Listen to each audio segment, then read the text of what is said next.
plus belle que cette grue. Plus infidèle, y a pas non plus.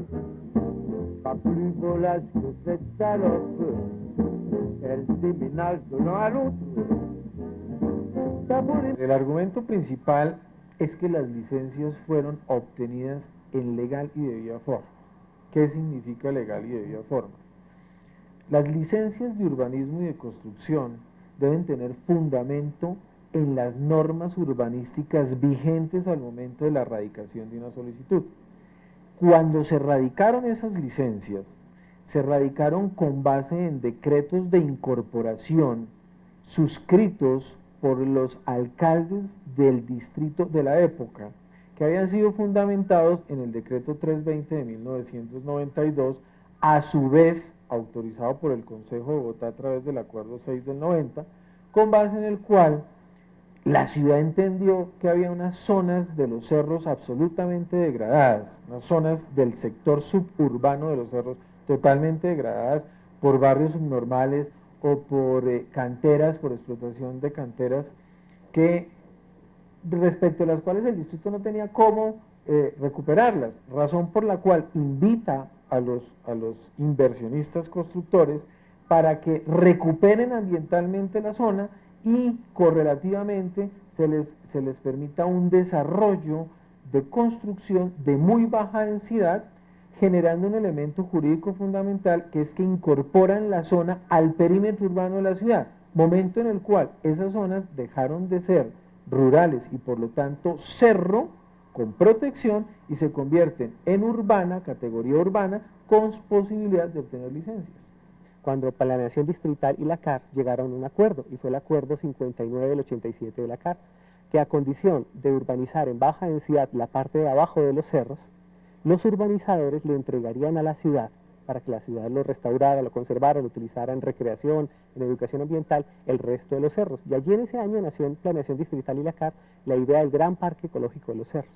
Desafortunadamente, errores que se cometieron después en la publicación de las normas, problemas jurídicos que nadie pudo advertir, llevaron a que en el año 90 quedaran dos normas simultáneamente, y durante 10 años existieron dos normas en los cerros orientales, una que le hablaba de una reserva forestal donde no se podía construir nada, y otra que hablaba de que se podía construir en la parte de abajo, pero haciéndole unas entregas a la ciudad.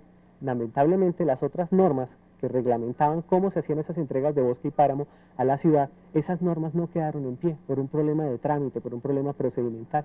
De modo que vimos 10 años de incorporaciones de proyectos urbanísticos en el borde de los cerros, hasta las cotas 2800, 2900, 10 años de legalización de barrios ilegales, de barrios informales, que crecieron muchos de ellos sobre canteras muy peligrosas, en condiciones de inestabilidad, pero nunca vimos lo que la ciudad debía recibir por ese error.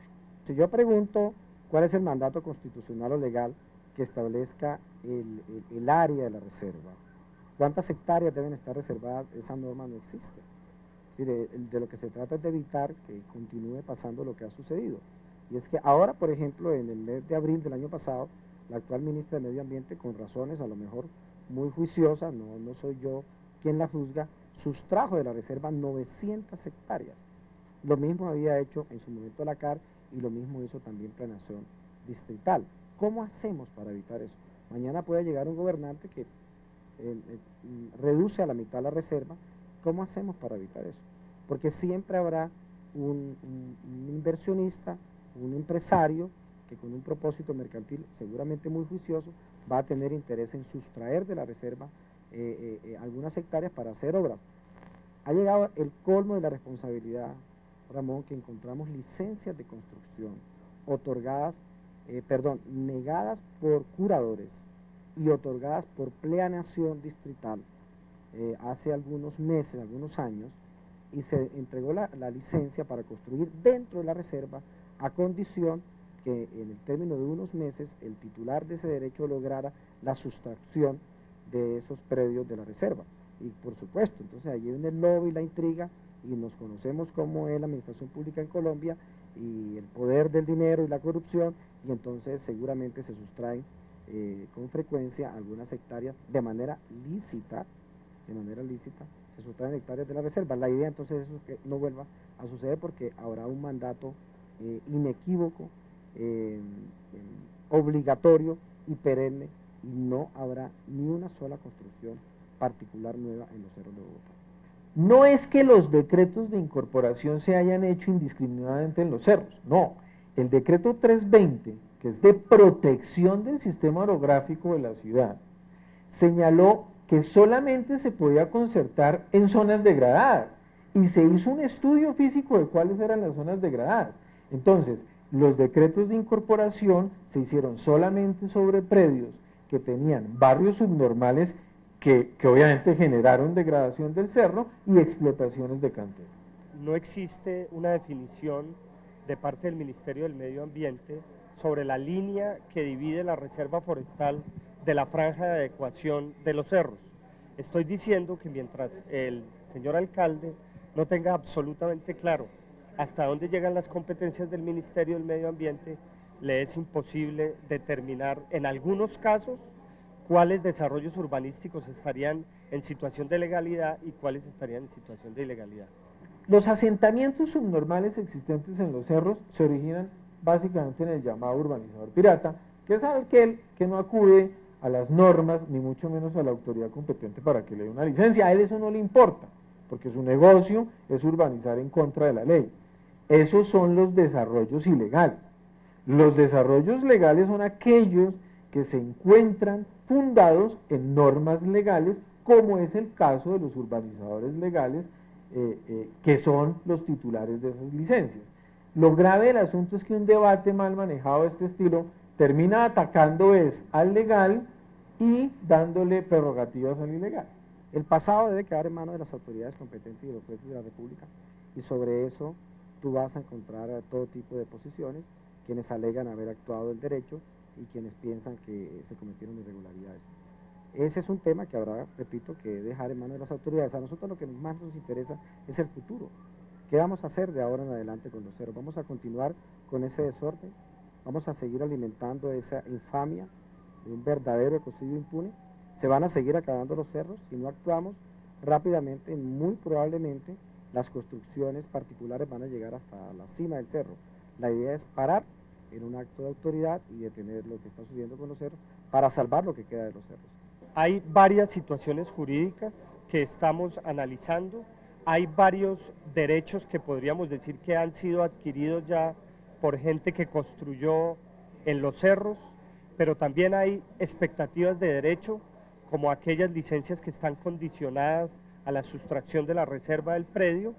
Todas esas situaciones, por orden del Tribunal Contencioso Administrativo y por política del señor alcalde, están siendo valoradas en forma individual por el Departamento de Planeación para tomar decisiones sobre la legalidad de los desarrollos urbanísticos. En esa política es que nos hemos completamente concentrado en el distrito a efecto de que podamos presentar ante el Tribunal Contencioso Administrativo de Cundinamarca un pacto de cumplimiento armónicamente con la señora ministra del Medio Ambiente que permita dar una solución de fondo, como fue el pacto de cumplimiento y la sentencia que se produjo en el río Bogotá. Poner en entredicho las licencias de urbanismo pone también en entredicho los decretos de legalización que generan los mismos derechos a un urbanizador. Y eso podría generar un problema muy complejo respecto de la inversión social en estos barrios. S'abandonner comme personne, sans hésiter, elle s'abandonne. Plein de mérite, bien possible. Si nos hemos puesto de acuerdo en un consenso social en la ciudad, en el cual se va a vincular la empresa privada, las instituciones públicas, la sociedad civil, pues yo creo que una vez armado ese consenso, que nos permite ponernos de acuerdo en que no va a haber más obras, entre todos vamos a iniciar las acciones correspondientes para recuperar los cerros. Yo personalmente he hablado con empresarios que nos han manifestado su voluntad no solamente de respaldar la consulta, sino a partir de allí disponer de recursos financieros para iniciar obras de reforestación, para iniciar obras de saneamiento de los cerros, para recuperar el terreno perdido hasta donde sea posible. Hay zonas que han sido devastadas, en las cuales se puede hacer un proceso de recuperación lento, pero digamos irreversible. Hay daños que ya no se van a poder sanear, sobre todo el daño ocasionado por las canteras, porque donde han sido saqueados toneladas de tierra de los cerros va a ser muy difícil.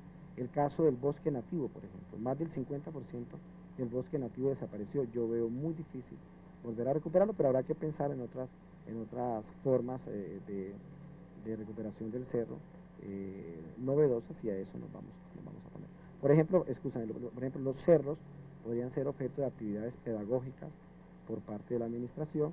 Podríamos construir parques, senderos, para que los jóvenes hagan expediciones, poder fomentar siembras, y en fin, actividades para recuperar. Existe una contradicción de norma territorial, norma de Bogotá con norma nacional.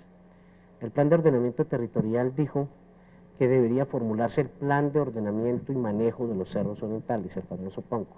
PONCO que no se ha formulado por contradicciones entre Bogotá, la CAR, el DAMA, los diferentes alcaldes. Ahí han habido dificultades y colisión, pues digamos, no solo de opiniones, sino también de funciones entre las diferentes entidades.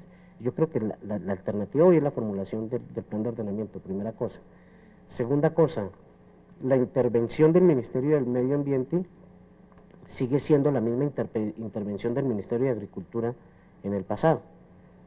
Primero, en el pasado dijo, consérvese todo sin que hubiera establecido unas medidas y unas funciones a una serie de personas, y en el presente lo que hizo fue, de las 14.000 hectáreas, legalizar 500 hectáreas. Yo creo que hay que legalizar esas 500 hectáreas donde ya hoy existen desarrollos legales o ilegales. Me parece que lo que hay es que ordenarlos y hacer una política de borde que permita la no expansión más de estas áreas, y que haya un fuerte compromiso con esto. Nosotros lo llamamos en su momento el pacto de bordes, ser un pacto de bordes con quienes hoy ya tienen los desarrollos. No hace falta una legislación nueva, hacía falta un plan. El plan se formuló y da las soluciones. Quienes desarrollaron sus proyectos con la legislación que estaba, con las herramientas que estaban, pues tienen que culminar sus proyectos con esas normas, porque esas normas los ampararon. Ya tenemos demasiada ilegalidad como para ahora atacar aquello que se ha hecho legalmente. Pero lo que viene de aquí en adelante es cómo la ciudad se hace dueña de los cerros y cómo el privado contribuye a recuperar las porciones más degradadas, y cómo se termina por fin este conflicto y garantizamos a perpetuidad la conservación. Lo que hace falta es aplicar el PONCO, para eso se formula el PONCO. ¿Quién va hoy a esos terrenos que son susceptibles, o más bien que fueron objeto de los decretos de incorporación, los encuentran recuperados? Por fin hay verde. En esas zonas se recuperó la capa vegetativa con unas inversiones muy grandes. Entonces, quien va hoy dice, pero ¿cómo así que van a construir en la parte de abajo de esto cuando ya está recuperado? Pues obviamente porque no conocieron el momento en el que estaba ese mismo sector invadido por los barrios subnormales o con la explotación de cantera. Sin embargo, todo esto está documentado. Bastaría hacer un examen de las fotografías, de los mismos oficios que dieron lugar a esos procesos de concertación para observar que estaban absolutamente degradados. La urbanización, desde que se maneje dentro de unos ciertos parámetros de densidad y con unos ciertos criterios de paisajismo adecuados, es una herramienta muy efectiva para recuperar especialmente las zonas más degradadas, como las zonas de canteras. Eso puede tener un efecto muy positivo en términos ambientales y en términos de paisaje, de oferta de paisaje de la ciudad, y es una buena forma de utilizar unos terrenos que están degradados y que representan un riesgo y un impacto visual muy grande. Además, el urbanismo también es una oportunidad para que, a cambio de que unas pocas personas se privilegien de vivir en esas posiciones, recuperándolas, a cambio de eso le entreguen a la ciudad las otras porciones de los cerros orientales, lo que nos falta tener de páramo, sobre todo lo que nos falta tener de bosque, y las zonas que necesitamos para restaurar, para que le pertenezcan a la ciudad. Aquí hay dos posibilidades. Una es que la recuperación la haga la administración misma y no tenga que otorgar contraprestaciones a ningún constructor. Y diga, yo voy a recuperar los cerros, y voy a reasentar los barrios, voy a cogerlos donde están y los voy a pasar a esa gente a hacer unos asentamientos humanos distintos, y lo que voy recuperando de los cerros orientales lo voy a recuperar desde el punto de vista morfológico, geomorfológico, etc. ¿De acuerdo? Y no tiene que hacer contraprestaciones, o acude al capital privado. El capital privado, aquí, Ramón, y en cualquier sitio del mundo, incluyendo Cuba, por supuesto, el capital privado, cuando usted lo pone al ejercicio de una actividad como esta, siempre exige una contraprestación. Es, ok, por supuesto, yo recupero los cerros orientales, dígame qué contraprestación hay para ese capital privado. Entonces la decisión es puramente administrativa, es una decisión de saber hasta dónde le alcanza el bolsillo de la administración. Si puede hacer su recuperación sin contar con el capital privado, con lo cual no tiene que hacer ningún tipo de concesiones, o lo tiene que hacer de la mano del capital privado, como se hizo en administraciones pasadas. Sobre lo cual ya no hay discusión, ¿cierto? La discusión no se puede generar hoy. No pueden decirle a unos señores que durante 12 años recuperan unos cerros para efectos de, y después decirle que ese efecto, o que eso que el señor buscaba ya no se le va a otorgar. O sí se puede decir, por supuesto que se puede decir. ¿En aras de qué? Del interés general, como lo señala la Constitución.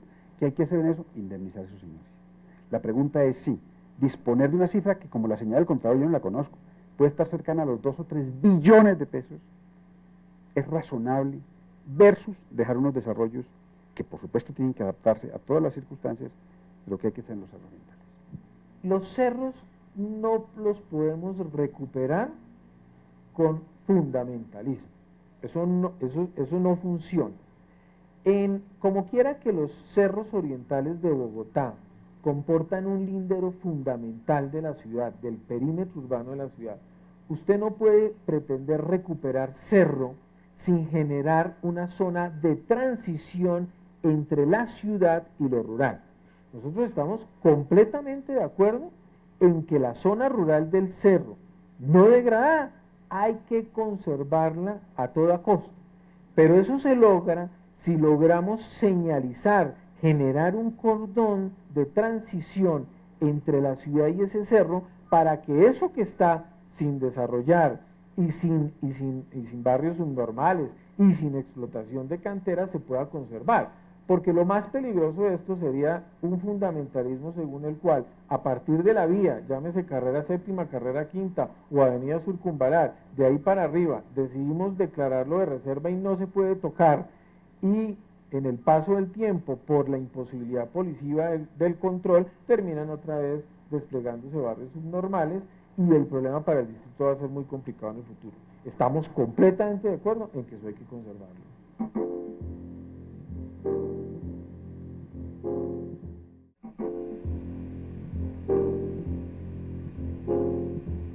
Uno de los proyectos de conservación y recuperación de los cerros orientales más interesantes es Cerro Verde. En él, un grupo de urbanizadores hicieron una gran inversión para recuperar las canteras, estabilizar la zona y sembraron más de 50.000 árboles para preservar los cerros orientales.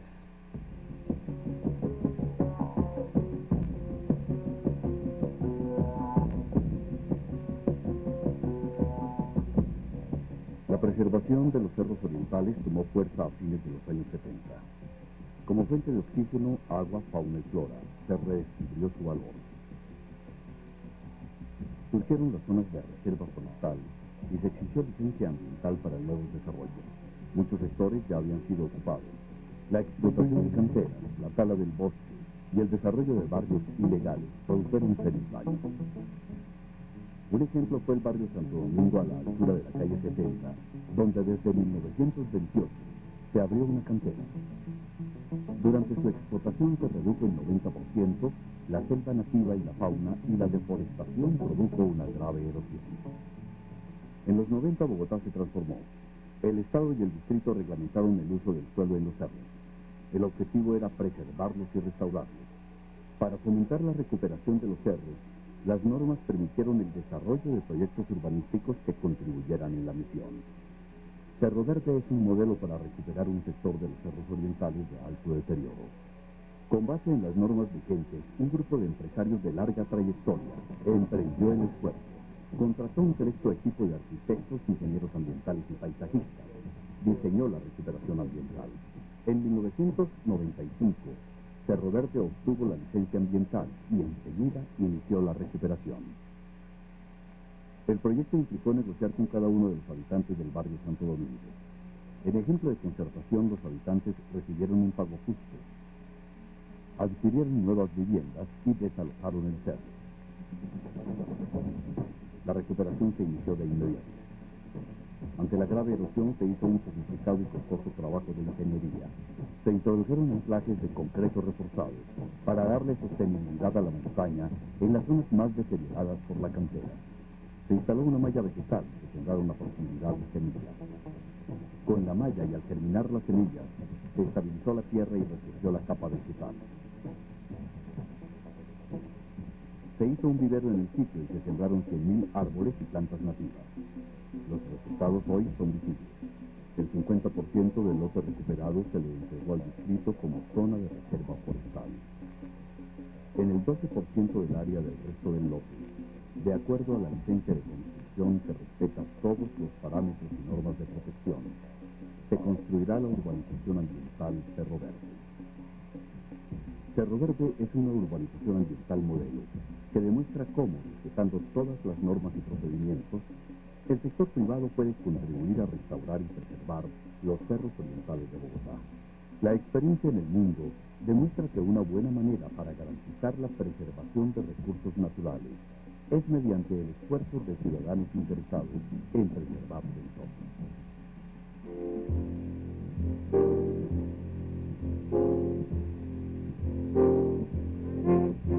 Yapa, yapa, yapa. Yapa, yapa, yapa, yapa. Yapa, yapa, yapa. Yapa, yapa, yapa, yapa. Y'a pas plus belle que cette grue. Plus infidèle, y'a pas non plus. Pas plus volage que cette salope. Elle déménage de l'un à l'autre. T'as beau l'aimer comme personne, sans hésiter elle t'abandonne. Plein de mérite bien possible.